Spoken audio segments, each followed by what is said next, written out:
Shalom, on commence le Sefer Bamidbar.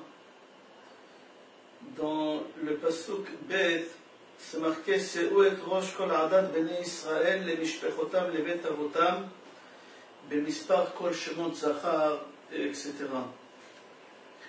Dans ce Pasuk, la Torah ordonne de compter les Bnei Israël par tribu. Chaque tribu, il faut la compter à part combien il y a dans chaque tribu. Et les hommes, on le compte d'après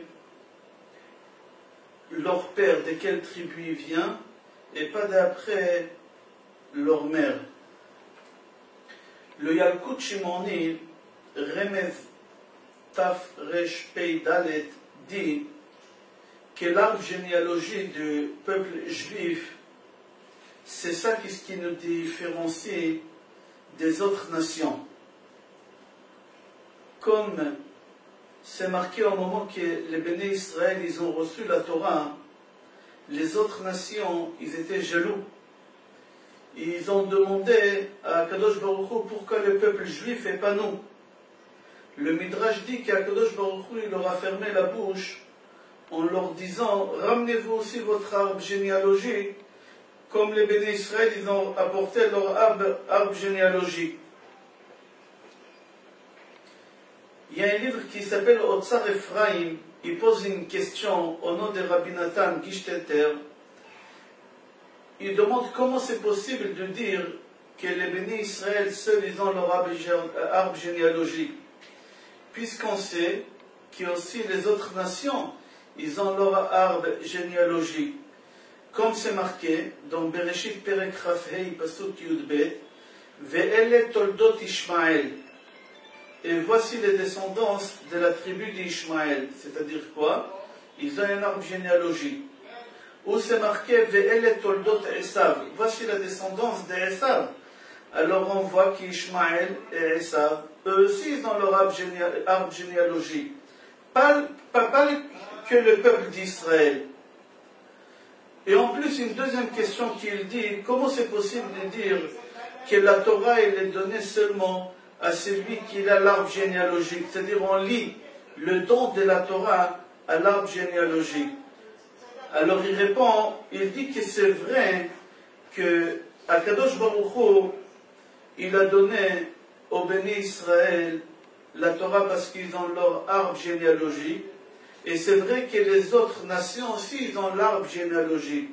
Mais seulement il y a une différence entre les deux arbres, notre arbre généalogique et l'autre arbre. Lui, il dit la différence est que chez les autres nations, les goïms pensent toujours que leur génération elle est beaucoup développée et elle est beaucoup en avance par rapport à l'ancienne génération, par rapport à l'autre génération.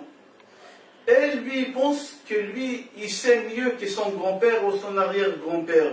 Il est en avance. Mais le peuple juif, c'est pas comme ça. Nous aussi, on a notre arbre généalogique, mais seulement nous, on respecte et on honore les autres générations. Et nous, on sait qu'ils sont beaucoup mieux que nous, que notre génération. Qu'ils sont beaucoup plus tzadikim que dans notre génération. Les goïms, ils ont honte de leur grand-père. Nous, on est fiers de notre grand-père. Nous, on sait que notre grand-père, c'était un tzaddik, c'était un juste, c'était un saint. Nous, notre espoir en tant que juifs, toujours, on dit Mata yagion ma'asai le ma'asei avotai Avraham, Yitzhak et Yaakov. Quand est-ce que j'arriverai à atteindre le niveau et le stade de nos ancêtres Avraham, Yitzhak et Yaakov? Voici la différence entre les deux arbres généalogiques. Que nous, on est fiers de notre arbre. Nous, on s'attache à notre arbre. Nous, on essaye d'arriver à leur niveau en disant qu'eux, ils sont beaucoup mieux que nous, beaucoup plus avancés que nous. Que les goïms, c'est exactement le contraire.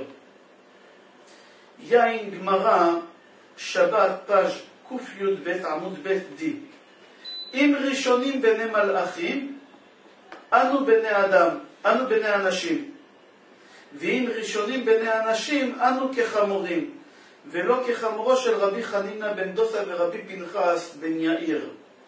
Le Khatam Sofer, il explique très très bien cette Gemara. Le Khatam Sofer, d'abord j'ai traduit, et après je vais ramener l'explication de Khatam Sofer qui l'explique très bien. La Gemara Shabbat dit comme ça. Im Rishonim, si nous on considère nos ancêtres, les anciennes générations, qui ont atteint le niveau des anges, alors nous, on est considérés comme des hommes, on est moins qu'eux. Et si nous, on considère les anciennes générations comme des hommes, alors nous, on est considérés comme des ânes. Et pas n'importe quel âne. Comme l'âne de Rabbi Hanania ben Dosa et Rabbi Pinchas ben Yair, on ne va pas expliquer maintenant qu'est-ce qu'ils avaient comme spécialité, ces deux ânes de Rabbi Hanania ben Taradon et Rabbi Pinchas ben Yair. Le Khatam Sofer, il explique cette Gemara en disant, si toi, tu penses et tu considères que les anciens, ils sont vraiment des anges, alors toi, tu es un homme. Mais si tu considères que les anciens, c'est des êtres humains, tout simplement, pas plus, alors toi, tu es un âne, tu n'es même pas un être humain. Comme ça, il explique le Khatam Sofer. Pour cela, au moment qu'Akadosh Baruch Hu, il nous a donné la Torah, et les Goïm, ils nous ont envie. Alors Akadosh Baruch Hu, il leur a dit, ramenez votre arbre généalogique comme les Juifs, ils ramènent leur arbre généalogique. C'est-à-dire, c'est sûr et certain que les Goïm, ils peuvent ramener leur arbre généalogique. Mais seulement, comme on a dit, la différence entre les deux arbres, que quoi? Que les Juifs, ils s'attachent à cet arbre. Il est fier de cet arbre.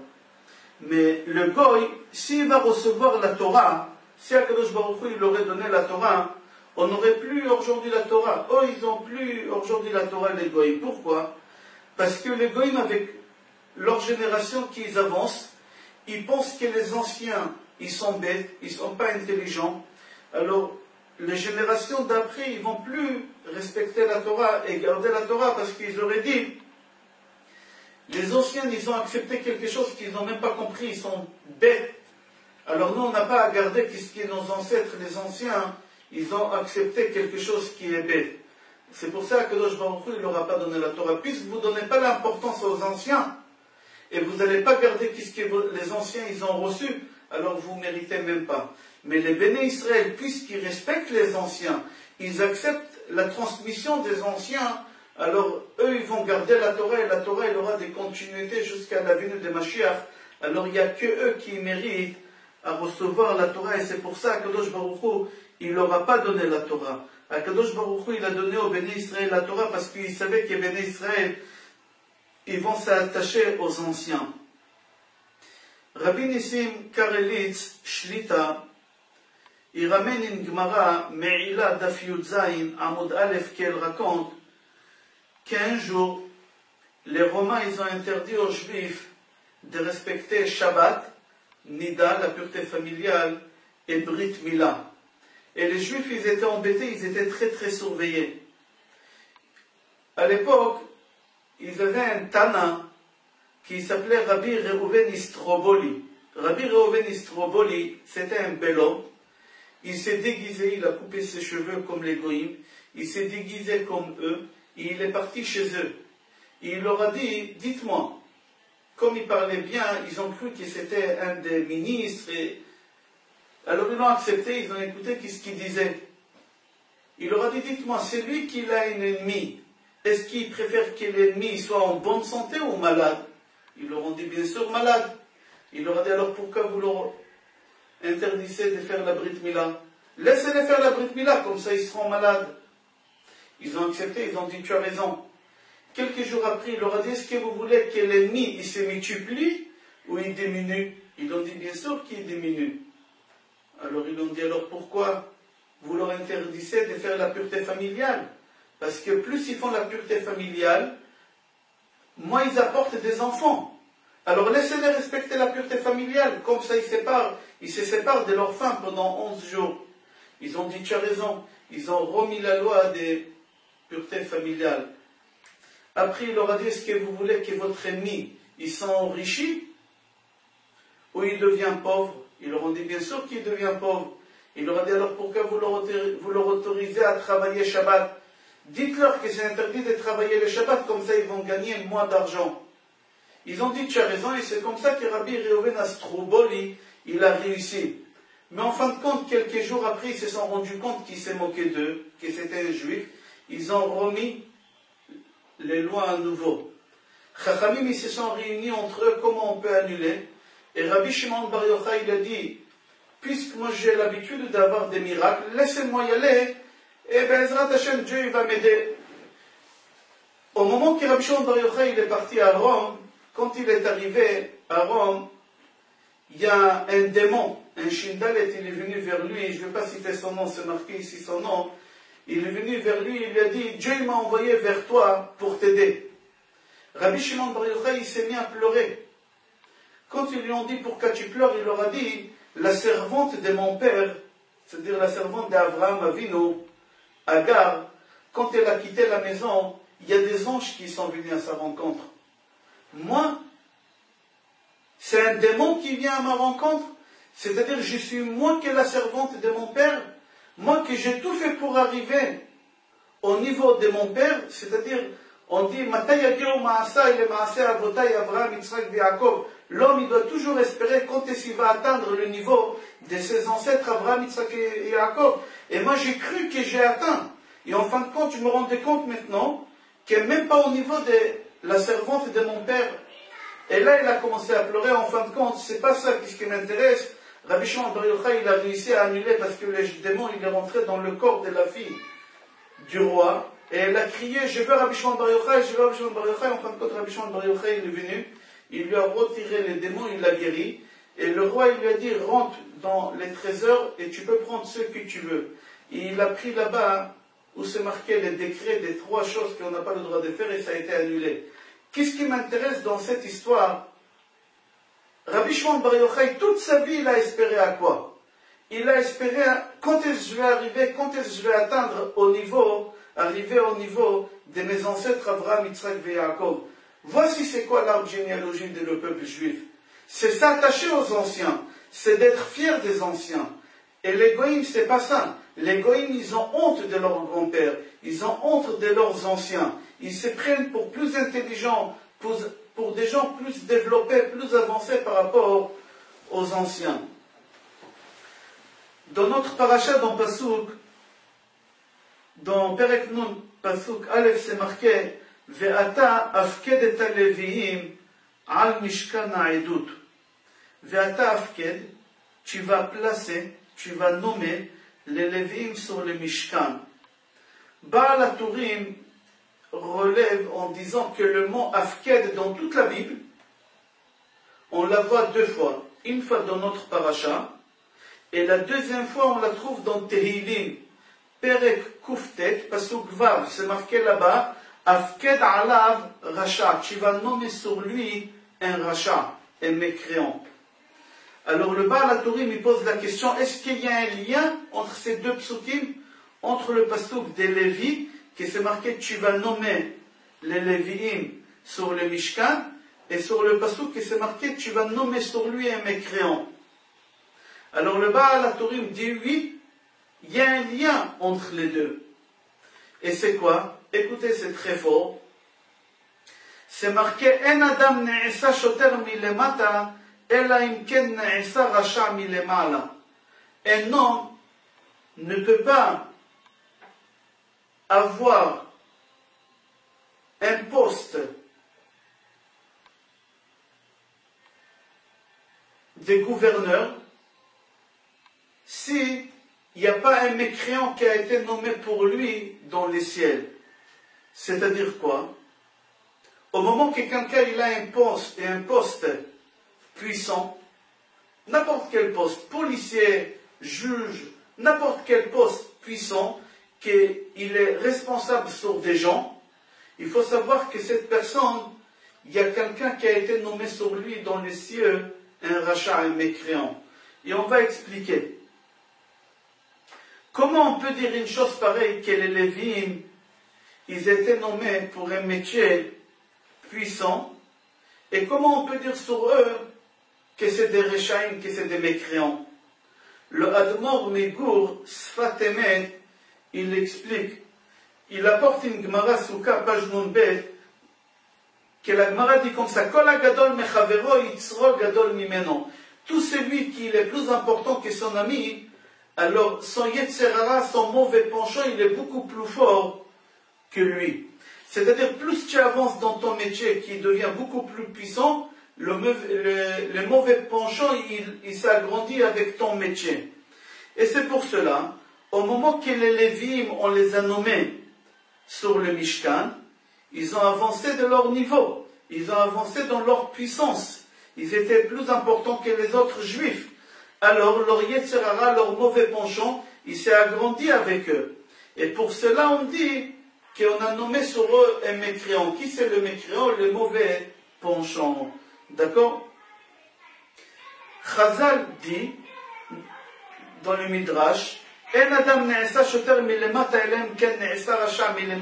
on a dit tout à l'heure qu'un homme ne peut pas devenir policier, c'est-à-dire un homme ne peut pas avoir un métier et un poste puissant, et en même temps, il y a quelqu'un sur lui qui a été nommé un mécréant.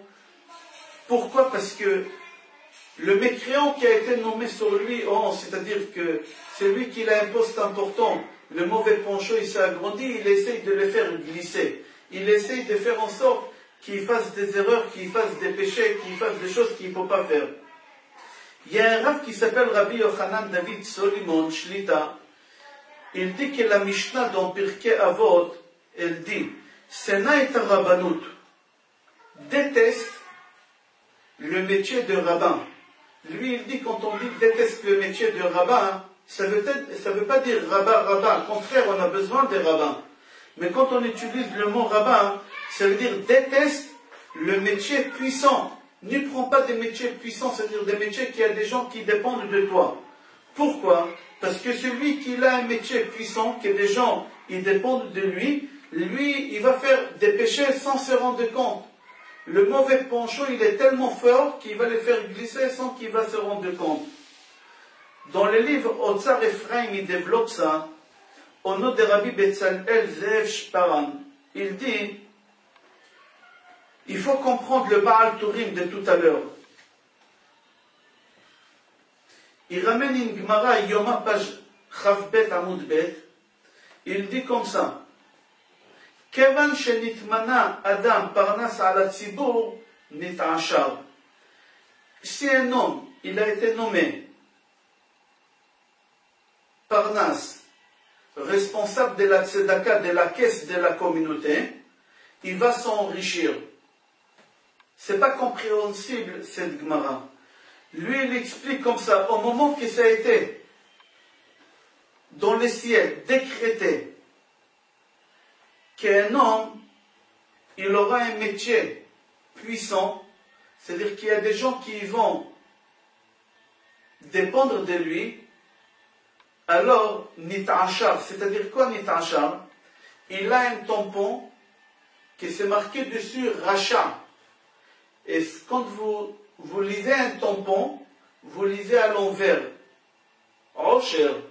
Mais quand vous tamponnez, d'accord, pardon, quand vous lisez, ça fait Racha.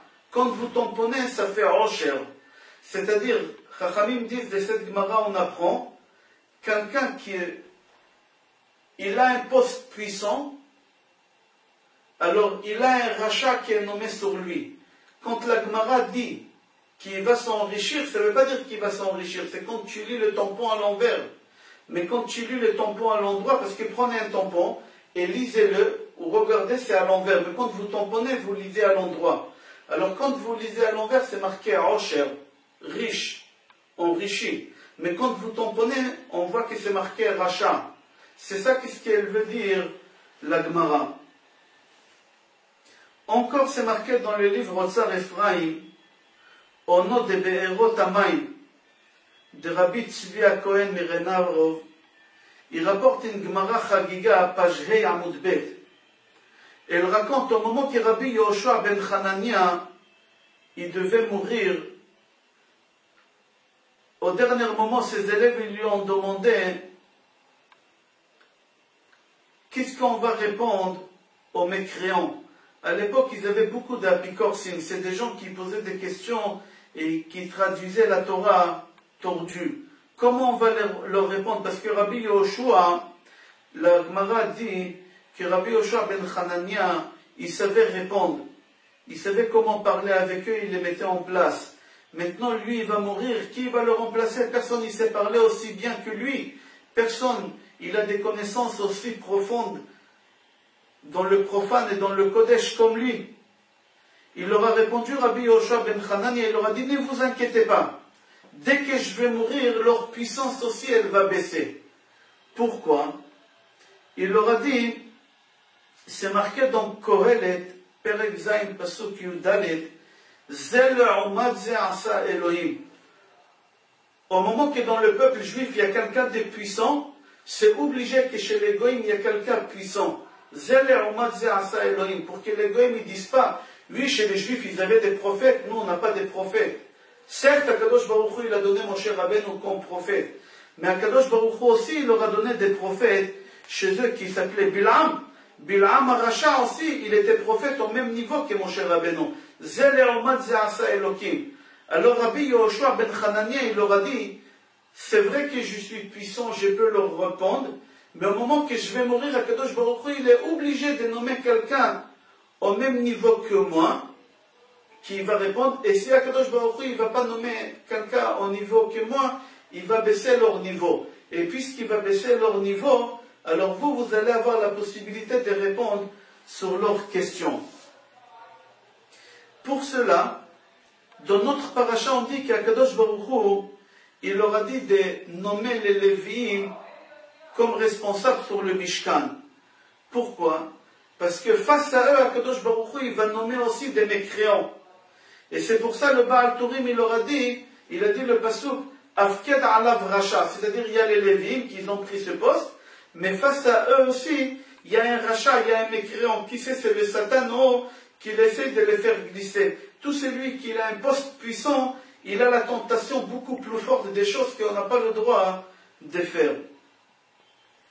On reprend la parole de Rabbi Yochanan David Suleiman Shlita, qui dit, combien l'homme, il doit faire attention de ne pas profiter de son poste puissant et de ne pas parler mal aux gens qui dépendent de lui.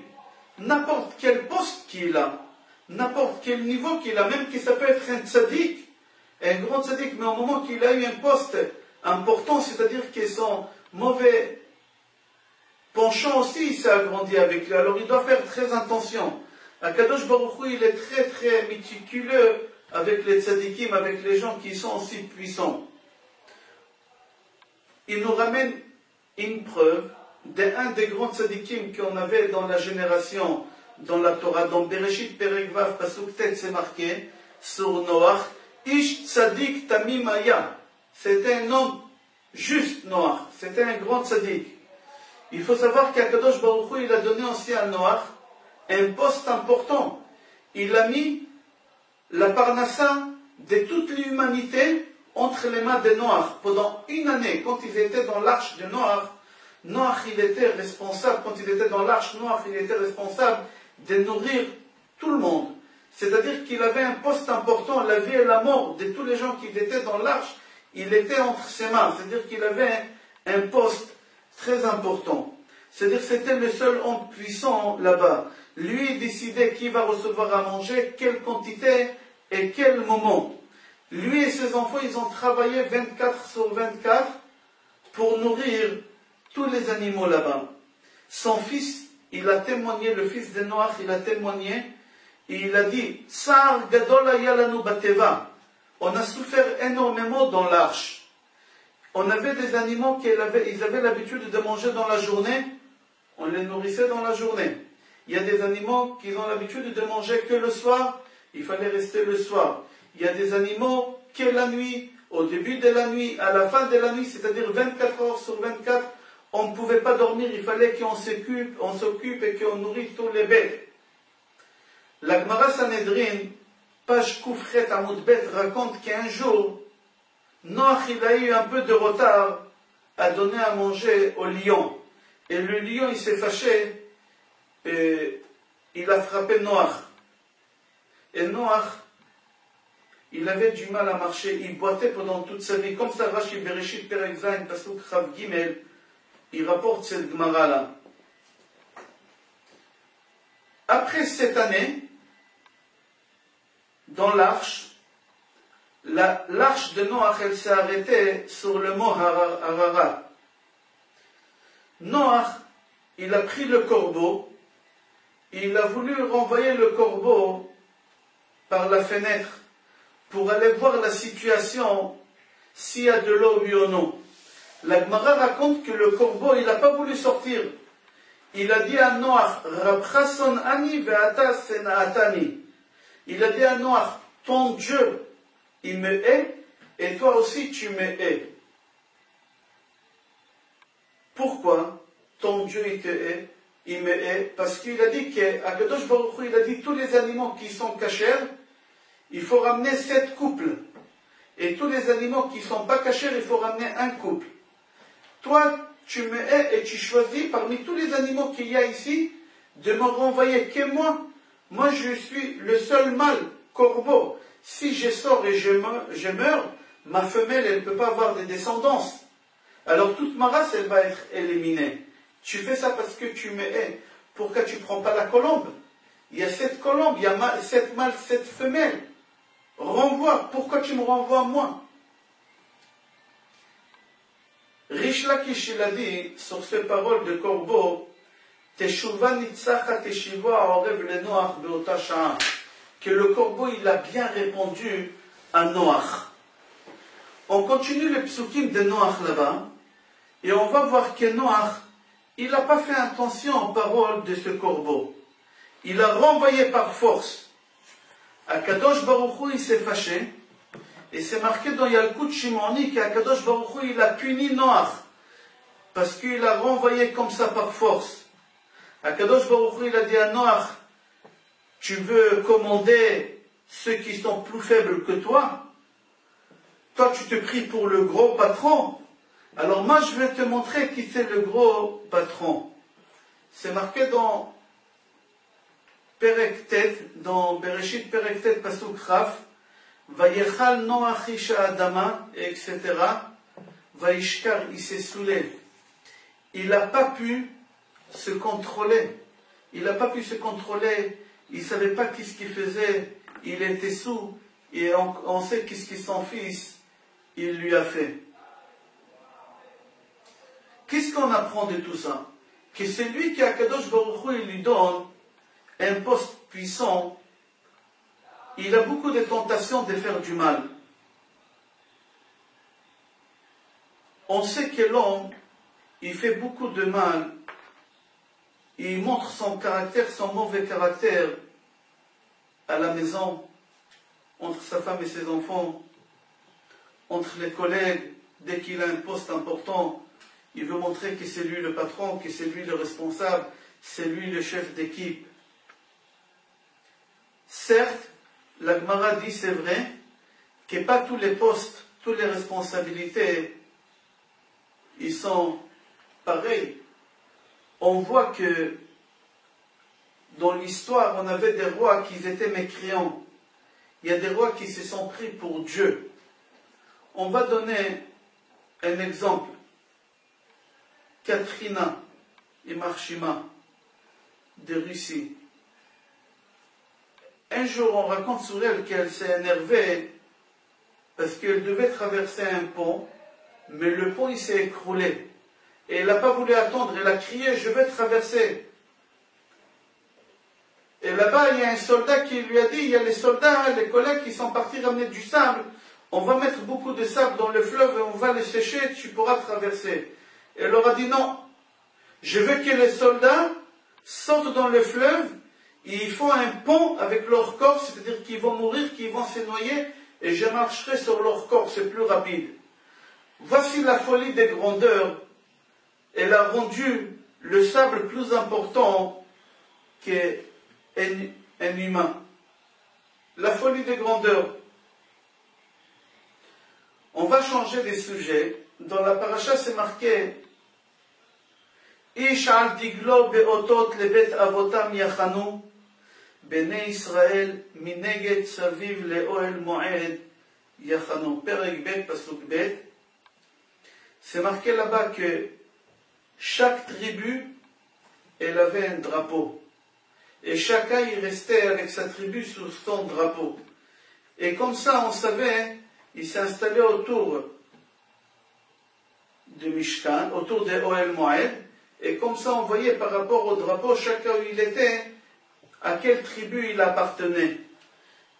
Bamidbar Rabbah, dans le Midrash, c'est marqué, au moment qu'Akadosh Baruch Hu, il s'est dévoilé sur le mont Sinaï, il y a 22 000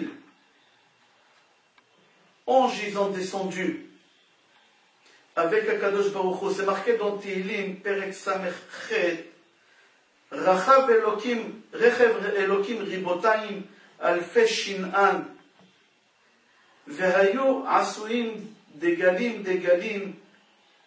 C'est marqué là-bas qu'Akadosh Baruch Hu, au moment qu'il a descendu, des milliers des anges, ils ont descendu. Et les anges, quand ils ont descendu, chaque ange, il avait un drapeau avec son groupe. Au moment que les béné Israël, ils ont vu comment ils étaient bien ordonnés en groupe avec des drapeaux, ils ont désiré, ils avaient envie d'être comme eux. Ils ont dit à Kadosh Baruch Hu, Alvai kach anu ne'esim degalim kemotam. On aurait bien voulu être comme eux, avec des drapeaux. Amar lahem Kadosh Baruch Hu, il leur a répondu, pourquoi vous avez cette envie d'être comme eux, des groupes avec des drapeaux? Parce qu'il y a l'ordre. Alors je vais exaucer votre vœu. Et Akadosh Baruch Hu, il leur a dit, Chayechem she'ani memale mish'alotechem. Akadosh Baruch Hu, il a juré, il a promis qu'il va exaucer, qu'il va réaliser notre vœu d'avoir des drapeaux. Yemale Hashem kol mish'alotecha. C'est marqué dans Tehillim Chaf. Tout de suite, Akadosh Baruch Hu, il a dit à Moshe Rabbeinu dans notre paracha, Lech ase otam degalim kemo shenit'avu. Va dans leur cet ordre qu'on voit dans notre paracha, Ish al diglo beotot levet avotam yachanu bnei Israël mineged saviv leoel moed yachanu. Le midrash que je viens de raconter, on va essayer de comprendre. On raconte qu'un jour, il y a un juif religieux qu'il est en train de faire son service militaire, ici en Israël. Et ils lui ont demandé de faire un discours, c'était avant Kippour, c'était entre Rosh Hashanah et Kippour, de faire un discours pour un peu renforcer les soldats. Et il raconte lui, ces soldats, au moment qu'il est arrivé à la base, il devait parler, c'était une base énorme. Il y avait beaucoup de soldats qui couraient dans la salle, à droite, à gauche, il y avait beaucoup de bruit. Et lui, il n'arrivait pas à commencer à faire son discours. Il s'est retourné, il a demandé aux responsables, qu'est-ce qui se passe? Ils l'ont répondu, ils l'ont dit, c'est simple.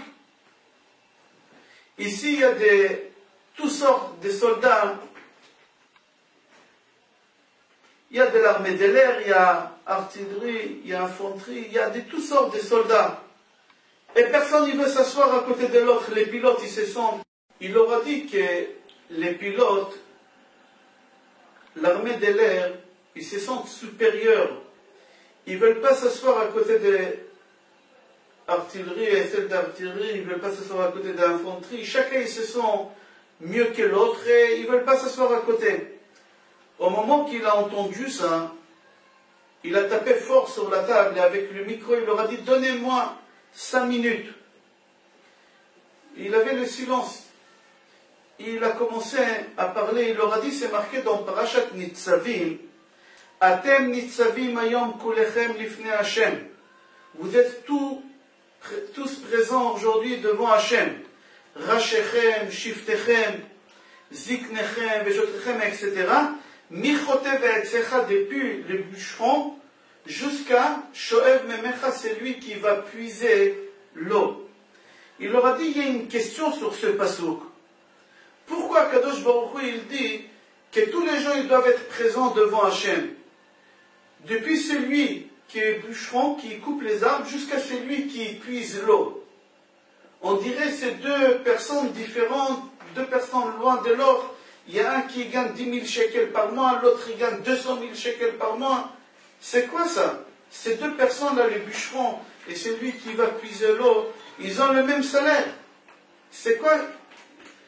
Akadosh Baruch Hu, il dit qu'il y a une différence entre eux. Il fallait marquer, depuis l'avocat jusqu'à le bûcheron, ou depuis le juge jusqu'à celui qui puise l'eau. Il leur a répondu, ce soldat religieux, il leur a dit que la Torah, elle parle ici aux êtres humains. Pas comme nous, qu'on se considère supérieur que l'autre. La Torah, elle nous parle au niveau des êtres humains. Comment? On va expliquer. Il dit que ce monde-là, où nous vivons, c'est un monde d'illusion. C'est un monde de mensonge. Que l'homme, il est jugé par rapport à l'argent qu'il a à la banque. Quand on dit sur quelqu'un qui vaut 1 million, c'est pas lui qui vaut 1 million. C'est-à-dire dans son compte, il y a 1 million. C'est-à-dire qu'on juge les gens par rapport à leur apparence, par rapport à l'argent qu'ils ont à la banque. C'est un monde de mensonges. Mais la Torah, elle parle, elle comparait l'homme et toute l'humanité au niveau égal, avec une vision autre que nous on a vis-à-vis des autres êtres humains. La Torah, elle regarde avec une vision des vérités. La Torah, elle regarde avec une vision qu'est-ce que l'homme donne à la création. C'est vrai, celui qui est bûcheron, il détruit la nature, il détruit la création. Celui qui puise l'eau, au contraire, il fait reconstruire la nature, il fait revivre la création. Et entre ces deux métiers-là, il y a tous les autres métiers. La Torah, elle ne regarde pas comme nous. La Torah ne juge pas les gens comme nous on juge. La Torah, c'est la création et la destruction. Et entre ces deux-là, il y a toute l'humanité. Il y a tous les autres métiers. Et c'est pour ça, c'est marqué dans la Torah, depuis le bûcheron jusqu'à celui qui va puiser l'eau. Pourquoi? Parce que l'importance de l'homme, elle ne se base pas d'après son salaire, d'après l'honneur, d'après la responsabilité de son métier, mais seulement par rapport à ce que l'homme donne à l'humanité, par rapport à ce que l'homme donne à la création. Il leur a dit, vous aussi les soldats, vous tous, vous avez le même métier. Il n'y a pas de différence en réalité entre l'armée de l'air et l'artillerie. Il n'y a pas de différence. Tous ont fait le même travail. Tous on a le même but. Tous nous on sert le même pays, le même État. Tous on essaie de faire la guerre, d'éliminer le même ennemi. Alors pourquoi il y a des soldats qui sont différents? Il y a l'armée de l'air, il y a l'infanterie, et chacun il a des habits différents, des couleurs différentes, il a des logos différents.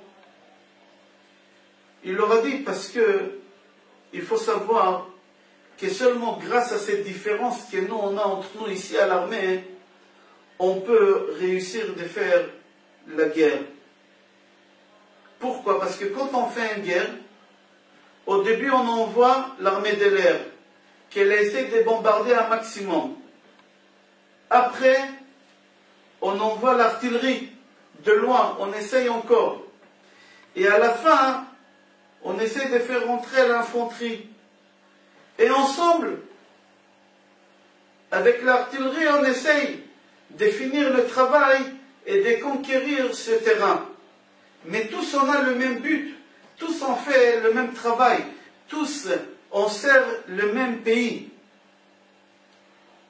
Mais seulement, il faut savoir qu'il y a ici un point important. Si à l'armée, on aurait été tous égaux, la même chose,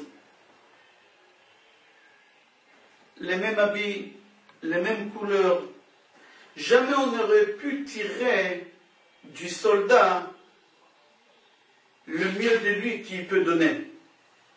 Pourquoi? Parce qu'il y a des soldats qui sont faits pour faire l'armée de l'air, la marine. Il y a quelqu'un qui n'est pas capable de faire ce que l'autre est capable, et on se complète tous. Mais au moment qu'on divise l'armée, on peut tirer du soldat le mieux, que ce soit des forces physiques ou psychiques qu'il a. Chaque enfant qu'il atteint ici en Israël, l'âge de 17 ans, on le convoque à l'armée. Pour faire cette sélection, pour savoir, on les fait passer des examens psychométrie, psychotechnie, pour voir ce qu'il est capable de faire. Et par rapport à ça, on est bon dit, Meshaptsimoto, on essaie de trouver la meilleure place où il peut être à l'armée pour servir l'armée le mieux possible.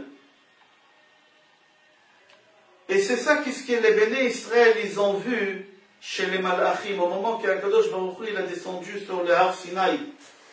Puisque c'est marqué, Malchuta de Ara ke'en Malchuta d'Irkia, que le royaume de Akadosh Baruch Hu fonctionne, d'accord, en même façon qu'un royaume ici sur terre fonctionne. Ou plutôt à l'envers, le royaume de la terre fonctionne en même façon que le royaume de Akadosh Baruch Hu. Au moment qu'on a reçu la Torah au mont Sinaï, les anges, ils ont descendu, ils étaient groupés avec leur drapeau. Il y avait là-bas des milliers des anges. Et chaque ange, il avait la chose qu'il fallait faire, la mission qu'il devait faire. Et c'est pour cela, les bénis Israël, quand ils ont vu comment ils étaient ordonnés avec leur drapeau, chacun il avait sa mission. Et c'est pour ça que les bénis Israël, ils ont dit à Kadosh Baruch Hu, Ribono shel Olam, le maître du monde, Neranena bi Yishuatecha u beshem Elohenu nidgol.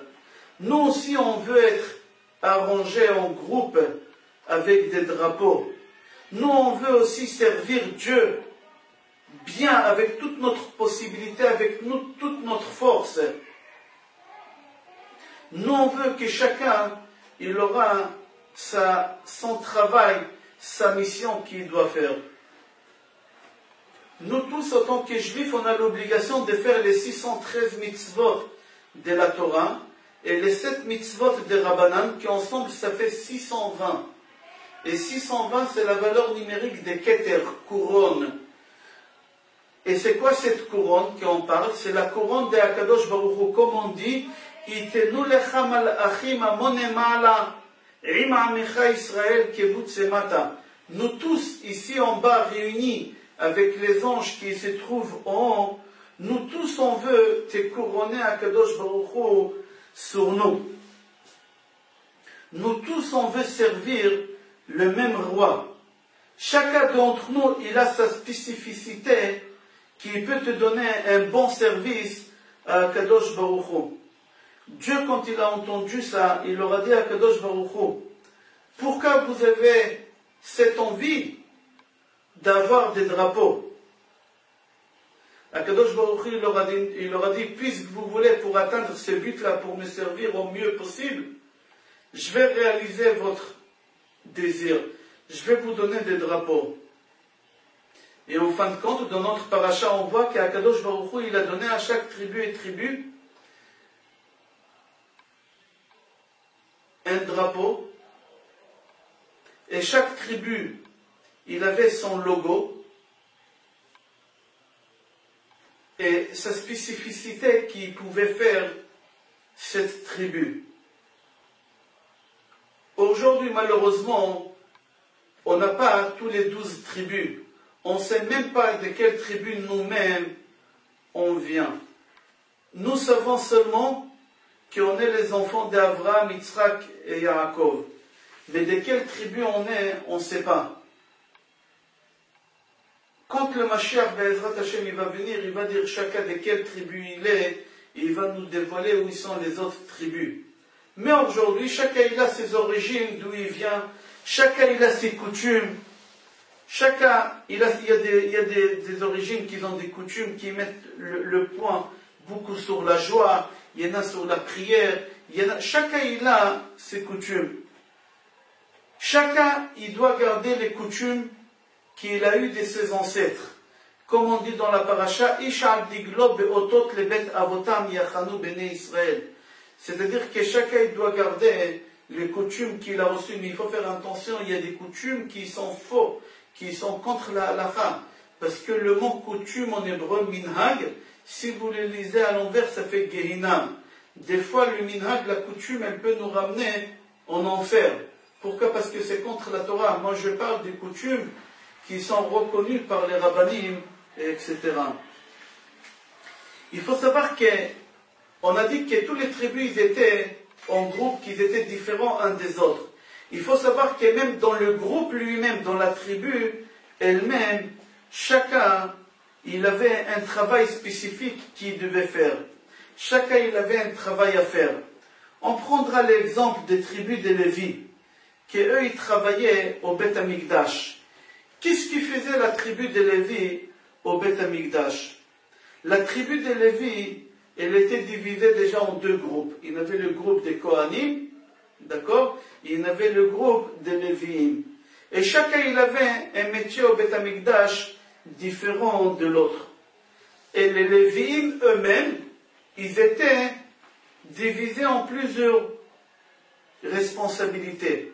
Il y a des Lévi'im qui chantaient. Il y a des Lévi'im qui jouaient aux instruments de musique. Il y a des Lévi'im qui étaient responsables de l'ouverture des portes de Mishkan et des fermetures des portes de Mishkan. Et les musiciens eux-mêmes, ils étaient divisés en plusieurs groupes. Il y en a qui jouaient sur les violons, il y a qui jouaient sur des autres instruments. Et ils n'avaient pas le droit d'échanger les instruments. Chacun, il fallait qu'il joue sur l'instrument où il savait le mieux possible. Pourquoi? Parce qu'au moment qu'un juif il ramenait, par exemple, un korban khatat au Beth Amikdash, il ramenait un korban sur un péché qu'il faisait. Alors le Lévi, il jouait avec l'instrument qu'on appelait violon. Et au moment qu'il jouait avec le violon, ça touchait tellement, ça vibrait tellement le cœur de celui qui faisait les péchés, qu'au moment qu'il faisait les sacrifices, il pleurait. C'est-à-dire, la musique, ça le faisait réveiller, ça le faisait prendre conscience au péché qu'il a fait. Et au moment qu'il faisait les sacrifices, c'était de tout cœur qu'il faisait les sacrifices. Il faisait les vidouilles, la prière du pardon, vraiment du fond du cœur. Il y a des Lévites qui étaient incapables de jouer aux instruments. Alors ils étaient responsables des portes, ouvrir les portes, fermer les portes. Qu'est-ce qui s'est passé? C'est celui qui était responsable du porte. Il ne pouvait pas venir aujourd'hui fermer la porte. Il devait partir plus tôt.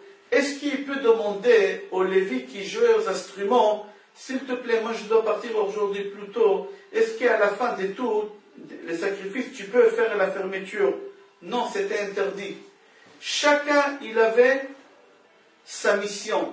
Et celui qui faisait une autre mission, il était passible de mort. La Gemara, elle raconte que Rabbi Yehoshua bar Hanania, qu'il était Lévi, il jouait aux instruments. Il est parti aider Rabbi Yochanan ben Godgoda, qui lui était responsable des portes. Il est parti l'aider à fermer la porte. Il lui a dit, non, non, mon fils, tu n'as pas le droit de m'aider. C'est-à-dire, toi tu fais partie des musiciens et pas des portiers. Tu n'as pas le droit de m'aider à fermer la porte. Pourquoi c'était grave d'aider quelqu'un à fermer la porte? Au contraire, c'est une mitzvah. Tout simplement pour comprendre ça, on va dire quelqu'un qui est dans l'artillerie, qui doit tirer des bombes. Et après, l'armée des terres, elle doit rentrer. Au moment que lui tire des obus, on lui dit arrête, maintenant il y a l'armée des terres, elle va rentrer. Lui, il va dire qu'est-ce que je vais m'asseoir maintenant dans le temple? Je vais aller avec eux et je vais les aider. Un soldat, même qui croit qu'il fait bien, il ne veut pas rester avec les bras croisés, il veut y aller les aider. Ce soldat, il va aller en prison à la fin de la guerre. Parce qu'il n'a pas le droit, chacun il a sa mission à l'armée. Ici aussi, c'était exactement la même chose. On raconte sur le Beth Alevi qu'il a vu un juif qui était riche mais radin, qui ne voulait jamais donner la tzedaka. Un jour, ce juif-là, il est resté au Beth Midrash et étudiait la Torah très très tard. Et le Beth Alevi, il est rentré au Beth Midrash et il l'a vu. Il est parti, il lui a dit, écoute, chacun son métier. Nous, notre métier, c'est étudier la Torah. Toi, ton métier, c'est d'aller travailler et aider les pauvres. Alors, s'il te plaît, va faire ton métier, toi, comme il faut. N'y fais pas le travail des autres. C'est exactement, au Beth Amikdash, c'était comme ça. C'est marqué dans Gemara Brachot, page Chaf, Amoud Aleph. Rav Papa, il a demandé à Abaye, pourquoi les anciennes générations, ils avaient des miracles qui les vivaient tous les jours, qui les voyaient tous les jours? Est-ce que c'est à cause des études? Qu'eux, ils étudiaient beaucoup plus que nous? C'est faux. Eux, à leur époque de Rabbi Yehuda, ils étudiaient uniquement Seder Nizikin. Nous, aujourd'hui, on étudie tous les Shisha Sidre Mishnah. On est beaucoup plus avancé, pas plus avancé qu'eux. Nous, on a élargi nos études beaucoup plus. On a le Talmud, on a les Midrashim. Comment ça se fait?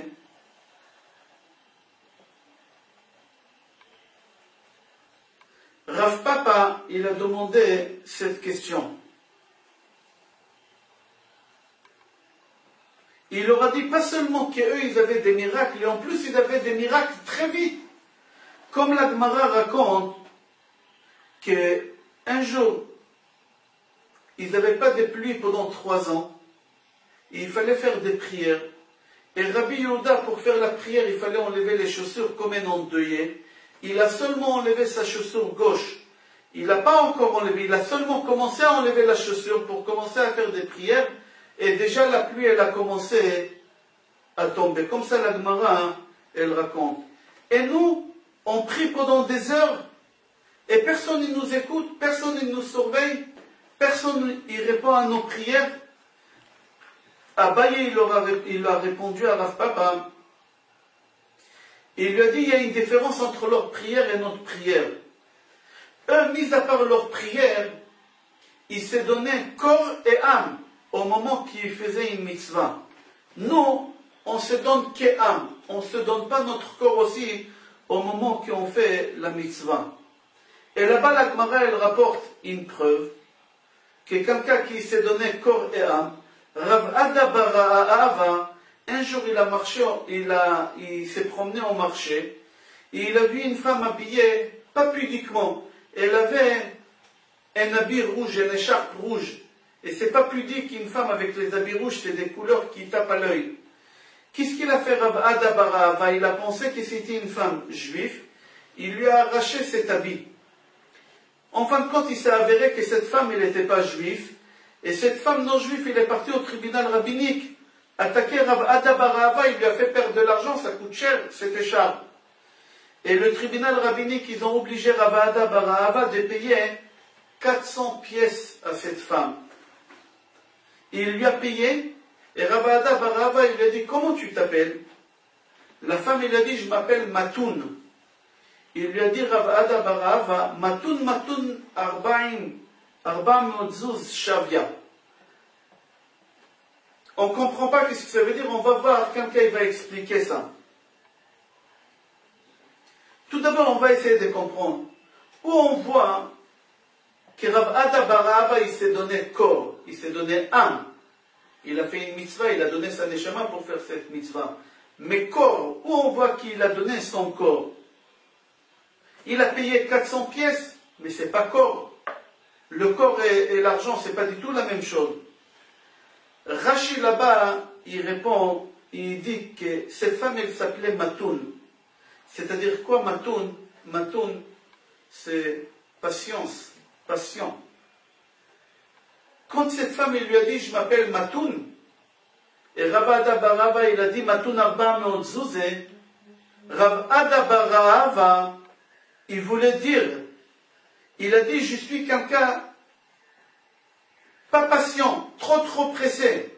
Si j'aurais été pas pressé de faire la mitzvah avec mon corps, aujourd'hui j'aurais gagné 400 zouz. Comme ça, Rav Ada bar Ahava, il a dit.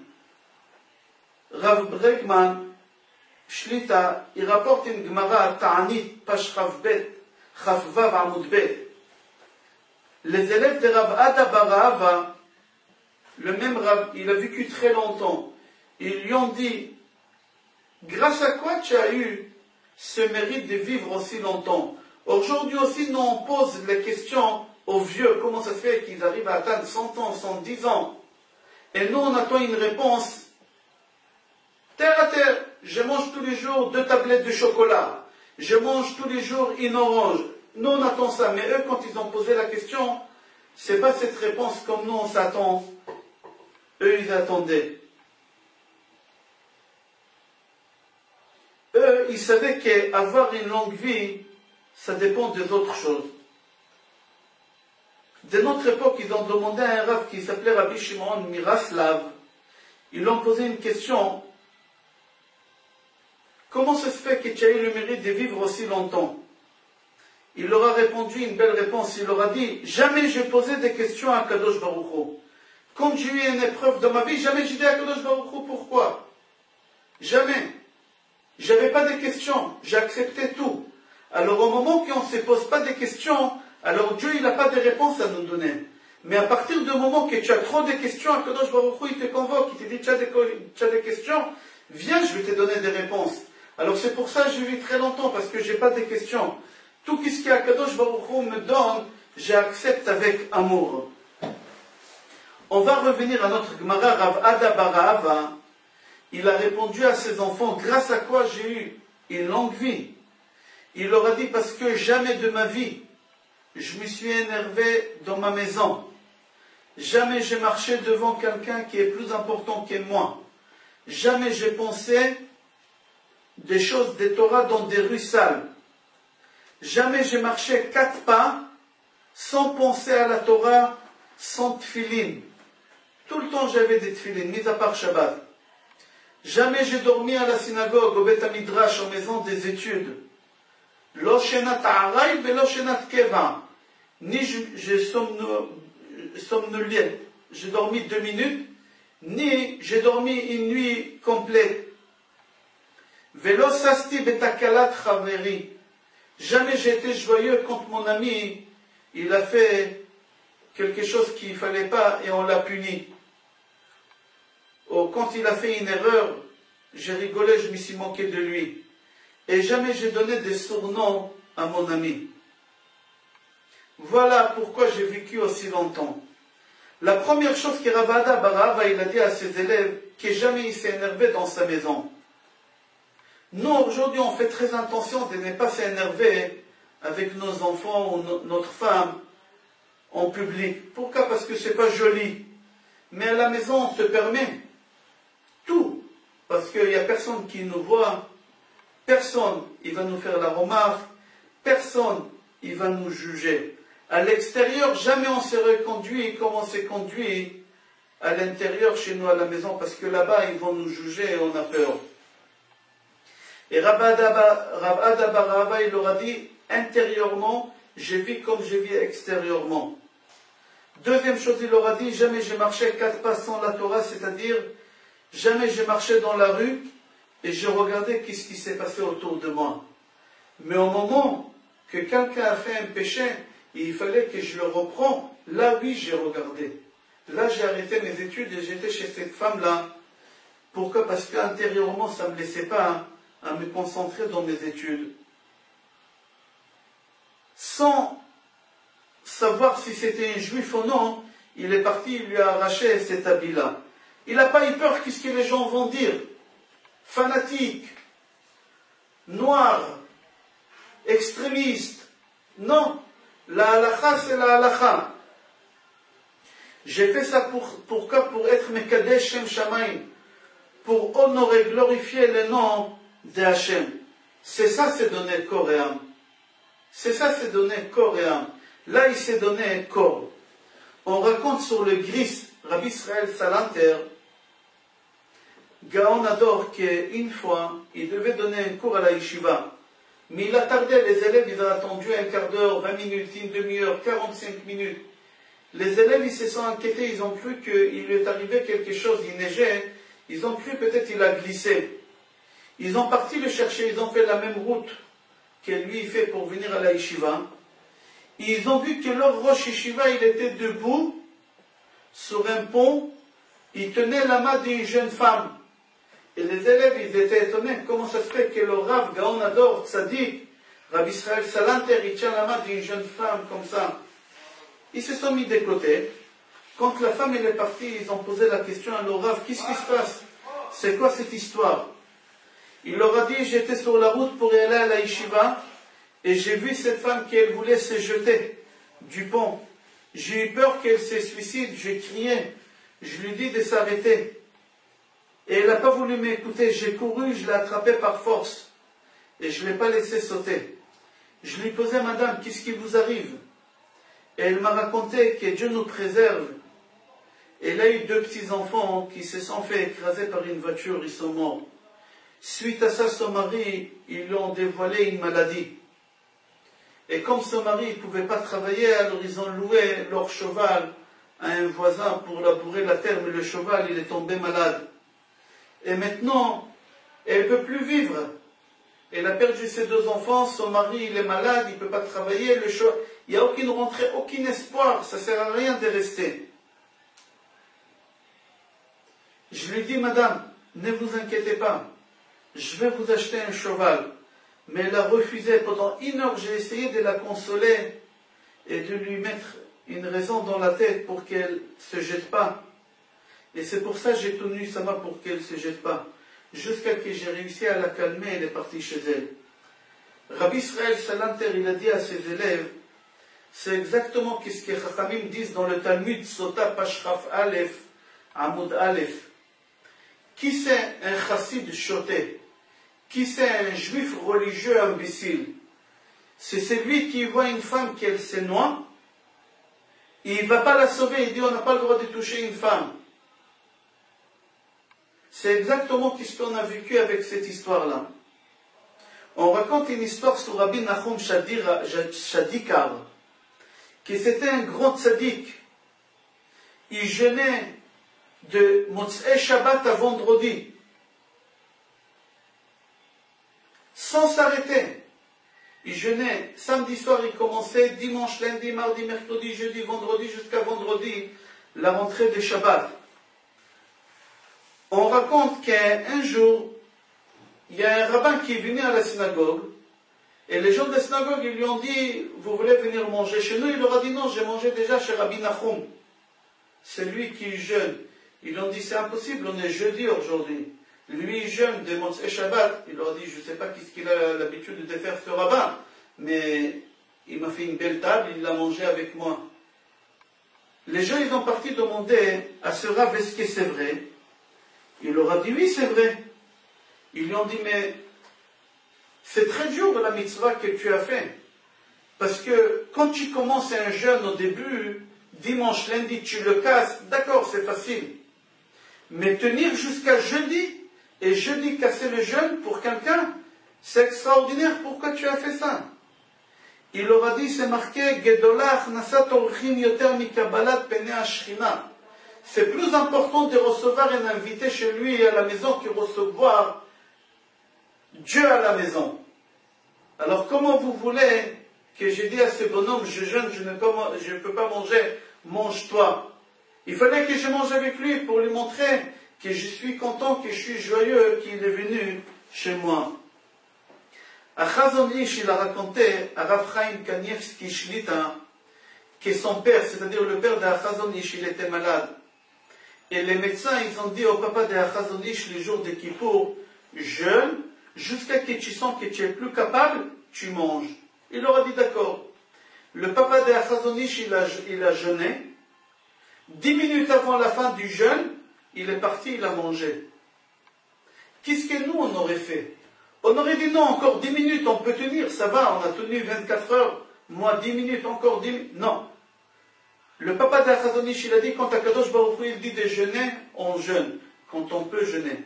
Quand le médecin savent qu'on ne peut pas jeûner, alors on n'a pas le droit de jeûner.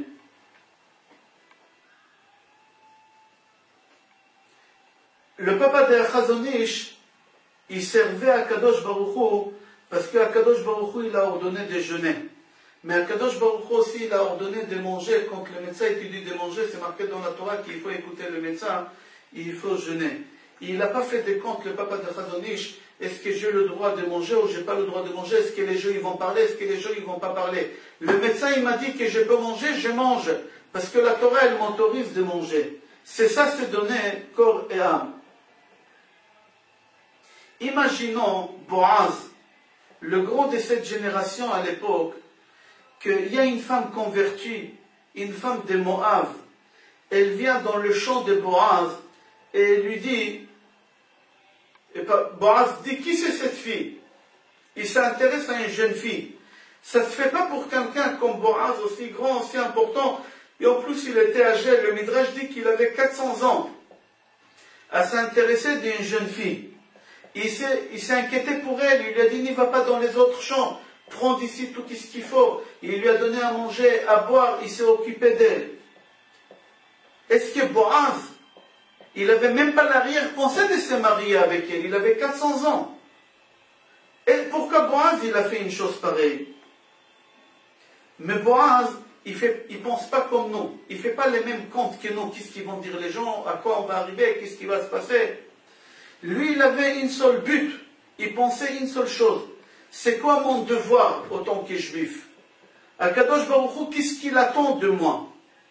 Akadosh Baruch Hu, il attend de moi de faire une mitzvah, de donner à une pauvre, à une convertie, je dois le faire. Qu'est-ce que les gens ils vont parler? Ça ne me regarde pas. C'est ça mon drapeau aujourd'hui. Mon drapeau, c'est de respecter et honorer une veuve, une convertie, une pauvre.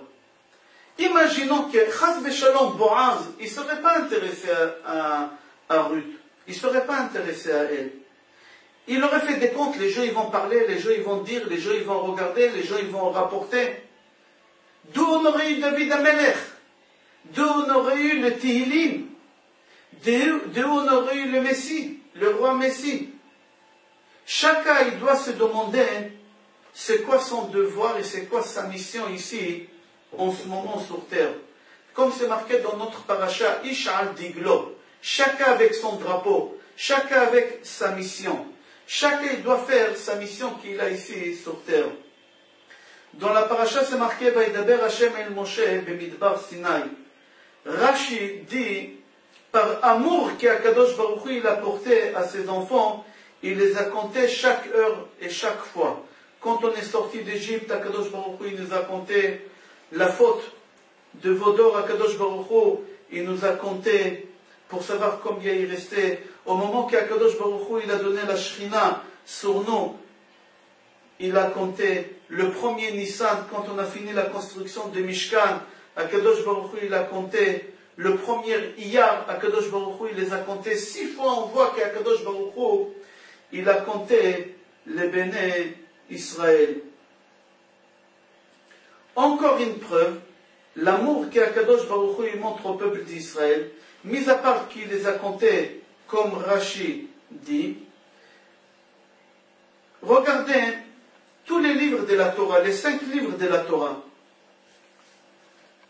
Si tu vas faire des recherches dans tous les parachiotes qu'il y a dans la Torah, tu vas voir que le plus grand pourcentage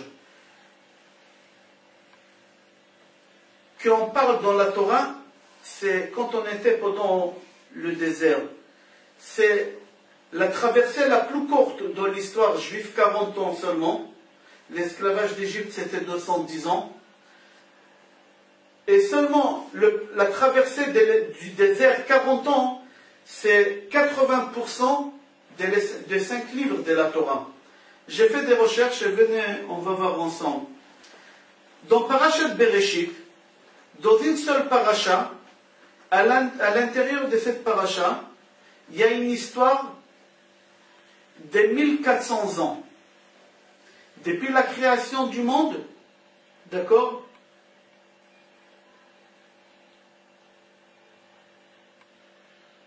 jusqu'à le Maboul, il y a 1500 ans, mais enlevé les 120 ans qu'il y avait avant la Maboul, il y a 1400 ans à peu près. Dans Parashat Noach, dedans il y a 400 ans.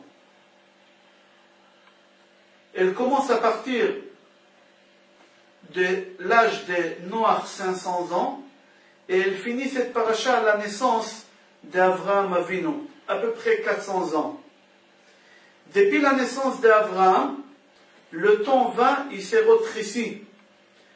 Parashat Lech Lecha jusqu'à le sacrifice d'Yitzhak, il y a 100 ans à peu près. C'est-à-dire le compte qu'il y a, les années qu'il y a dans le Chumash Bereshit, il y a 2200 ans. C'est tout dans Chumash Bereshit, il y a 2200 ans. On continue dans les livres Shemot. Dans les livres Shemot, au moment que Yaakov il est sorti avec ses enfants, avec 70 âmes en Égypte, Yosef il avait 39 ans. C'est-à-dire le livre de Bereshit, il a fini à sa mort qu'il avait 120 ans, Yaakov. C'est-à-dire que dans Parashat Shemot, elle commence 71 ans après que les Juifs ils ont descendu en Égypte, ils finissent à la sortie, c'est-à-dire 140 ans après. D'ici jusqu'à la fin du livre des Shemot, il raconte tout ce que les Juifs ils ont passé, ils ont eu en une année en Égypte. C'est-à-dire que dans le livre Shemot, il se résume tous les livres Shemot 141 années. Dans Sefer Vaïkra, tout le livre de Vaïkra, il parle d'un seul mois. Puisque le livre de Bamidbar, il commence Be'echad lachodesh hasheni, bashana hashenit, letzeta me'eretz Mitzrayim. C'est-à-dire qu'un mois après qu'ils ont construit le Beth Amikdash, déjà on a commencé le Sefer Bamidbar. C'est-à-dire que le livre Vaïkra, il y a un seul mois, dans un livre entier. Dans le livre Bamidbar, il résume 38 ans d'histoire. Et dans le livre d'Evarim, il résume seulement un seul mois. C'est-à-dire un seul mois. Le livre, j'ai fait un résumé. Le livre de Bereshit, il parle d'une histoire de 2200 ans. Le livre de Shemot, 141 années. Vaïkra, un mois. Bamidbar, 38 ans. Et le livre d'Evarim, seulement un seul mois. Un mois, c'est tout. C'est-à-dire que Akadosh Baruch Hu nous montre l'amour qu'il porte pour le peuple d'Israël. Akadosh Baruch Hu, il parle que de peuple juif. Depuis le début de la Torah, depuis la création du monde, avant la naissance des peuples juifs, la Torah elle a résumé 2 parachiotes. à peu près 2100 ans. Pourquoi? Parce que toute l'arbre généalogique des goïms, de nos juifs, ça ne nous intéresse pas. Mais plus la Torah, elle avance à raconter la vie du peuple juif, le peuple élu, les années passent plus doucement, doucement, doucement. Pourquoi? Parce que Akadosh Baruch Hu, il nous aime. Akadosh Baruch Hu, il raconte en détail tout ce qui nous est arrivé. Les goïms ont 2 parachiotes il y a 2100 ans. Mais nous, le peuple élu, Akadosh Baruch Hu, il a pris du temps pour parler de nous tellement il nous aime. Rashi dit que dans le Pasuk, on dit Béné Israël 5 fois. Pourquoi? Parce qu'on a les 5 livres de la Torah. Alors, il y a quelqu'un qui a posé la question, pourquoi que 5 fois par rapport aux 5 livres de la Torah? Il fallait marquer 6 fois par rapport au Shisha Sidre Mishnah, aux 6 tomes de la Mishnah. Ils lui ont répondu parce qu'il y a une différence entre la Torah écrite, les 5 livres, et la Torah orale. Parce que la Torah écrite, ça représente le peuple juif, comme on a dit, l'amour qu'Akadosh Baruch Hu nous porte. Et dans la Torah écrite, s'il manque une lettre, la Torah elle n'est pas cachère. C'est-à-dire, s'il manque un juif, pour Akadosh Baruch Hu, c'est pas possible. C'est pas viable. Mais par contre, par rapport à la Torah écrite et par rapport à la Torah orale, s'il manque là-bas une lettre, ça ne la rend pas cachère. C'est cachère, mais ça manque une lettre, d'accord. Parce que ça ne représente pas là-bas toute l'histoire du peuple juif de sa naissance. Toute l'histoire juive, sa naissance, ça représente les 5 livres de la Torah écrite. Et c'est pour ça que Kadosh Baruch Hu, il a pris à raconter dans la Torah écrite en détail toute l'histoire juive de la naissance de l'histoire du peuple d'Israël. Mais par contre, les goïms en 2 parachiotes, on a fini 2100 ans de leur histoire.